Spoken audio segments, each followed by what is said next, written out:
আসসালামু আলাইকুম। আপনি ব্যাংক অ্যাকাউন্ট থেকে আপনার যে রকেট অ্যাকাউন্ট থাকবে, আপনার রকেট অ্যাকাউন্টে ফান্ড ট্রান্সফার করতে পারবেন। সব ব্যাংক অ্যাকাউন্ট থেকে আপনি ফান্ড ট্রান্সফার করতে পারবেন। আমি সিটি ব্যাংকের মাধ্যমে দেখাবো। আপনারা সব ব্যাংক থেকে ইন্টারনেট ব্যাংকিং ব্যবহার করে করতে পারবেন। আমি সিটি ব্যাংকের মাধ্যমে যেভাবে দেখাবো, অন্যান্য ব্যাংক থেকে আপনি একইভাবে ফান্ড ট্রান্সফার করতে পারবেন। সিটি ব্যাংক থেকে করার জন্য আপনি সিটিটাস অ্যাপে প্রবেশ করবেন। একইভাবে আপনি অন্য ব্যাংক থেকে করলে আপনার যে একটি ইন্টারনেট ব্যাংকিং থাকবে, আপনার ইন্টারনেট ব্যাংকিং অ্যাকাউন্টে লগ ইন করবেন। লগ ইন করার পর আপনি ফান্ড ট্রান্সফার নামে একটি অপশন দেখতে পাবেন, এই অপশনে প্রবেশ করবেন।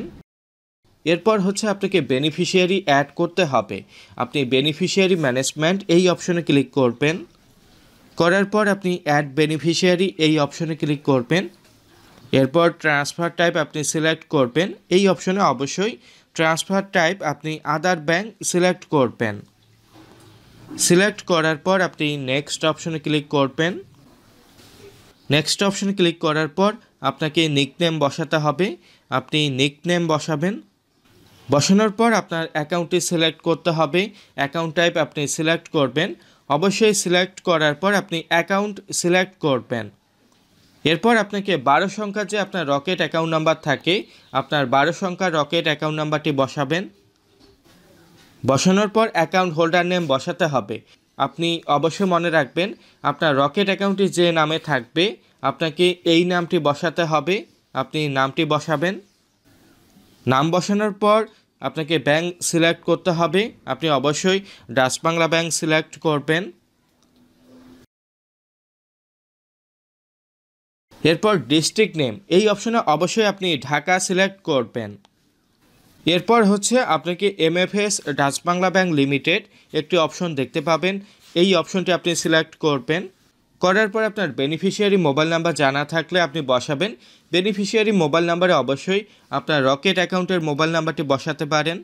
এরপর ইমেল আইডি জানা থাকলে বসাবেন, জানা না থাকলে আপনি অ্যাভয়েড করতে পারবেন। এরপর আপনি নেক্সট অপশনে ক্লিক করবেন। নেক্সট অপশন ক্লিক করার পর আপনি ইনফরমেশনগুলো দেখতে পাবেন। এরপর আপনি আবারও নেক্সট অপশনে ক্লিক করবেন। ক্লিক করার পর আপনার কার্ডটি সিলেক্ট করবেন। আপনার সিটি ব্যাংকের কার্ডটি সিলেক্ট করার পর আপনার সিটি ব্যাংকের কার্ডের পিন নাম্বার বসাবেন। পিন নাম্বার বসানোর পর আপনি অ্যাড অপশনে ক্লিক করবেন। অ্যাড অপশন ক্লিক করার পর আপনার রকেট অ্যাকাউন্টে ফান্ড ট্রান্সফার করার জন্য আপনি আদার ব্যাংক অ্যাকাউন্ট এই অপশনে ক্লিক করবেন। করার পর আপনাকে অ্যাকাউন্ট সিলেক্ট করতে হবে। আপনার সিটি ব্যাংকের অ্যাকাউন্টটি সিলেক্ট করবেন। এরপর আপনাকে নিকনেম সিলেক্ট করতে হবে। আপনি যখন বেনিফিশিয়ারি অ্যাড করবেন এই নিকনেমটি আপনি সিলেক্ট করবেন। নিকনেম সিলেক্ট করার পর আপনাকে ট্রান্সফার অ্যামাউন্ট বসাতে হবে। আপনার যে রকেট অ্যাকাউন্টের একটি লিমিট থাকবে, এই লিমিটের মধ্যে আপনি ট্রান্সফার অ্যামাউন্টটি বসাবেন। বসানোর পর আপনাকে ট্রান্সফার মোড এই অপশন আপনি ইএফটির মাধ্যমে করতে পারবেন। আপনি ইএফটি অপশনটি সিলেক্ট করবেন। ইএফটি অপশনটি সিলেক্ট করার পর আপনার অ্যাকাউন্ট নাম্বার দেখতে পাবেন, ব্যাংক নেম দেখতে পাবেন, আপনার ব্রাঞ্চ নেম দেখতে পাবেন। এরপর আপনি ওটিপি টাইপ সিলেক্ট করবেন। এরপর ট্রান্সফারের সময় আপনি এখনই পে করলে আপনি পে নাও অপশন ক্লিক করবেন, অথবা চাইলে আপনি শিডিউল পেমেন্ট করতে পারবেন। এরপর অবশ্যই রিমার্কসে কিছু লিখতে হবে, কেন ফান্ডটি ট্রান্সফার হচ্ছে আপনি অবশ্যই বসাবেন। এরপর আপনি ফান্ড ট্রান্সফার করার জন্য নেক্সট অপশন ক্লিক করবেন। নেক্সট অপশন ক্লিক করার পর আপনার মোবাইল অথবা ইমেলের মধ্যে একটি ওটিপি কোড আসবে, কোডটি কালেক্ট করে বসাবেন। বসানোর পর আপনি নেক্সট অপশনে ক্লিক করবেন। এরপর আপনার ফান্ডটি ট্রান্সফার হবে। সিটি ব্যাংক থেকে ফান্ড ট্রান্সফার হওয়ার পর থেকে আপনার রকেট অ্যাকাউন্টে ফান্ডটি ট্রান্সফার হতে সর্বোচ্চ 3 কর্মদিবস সময় লাগবে।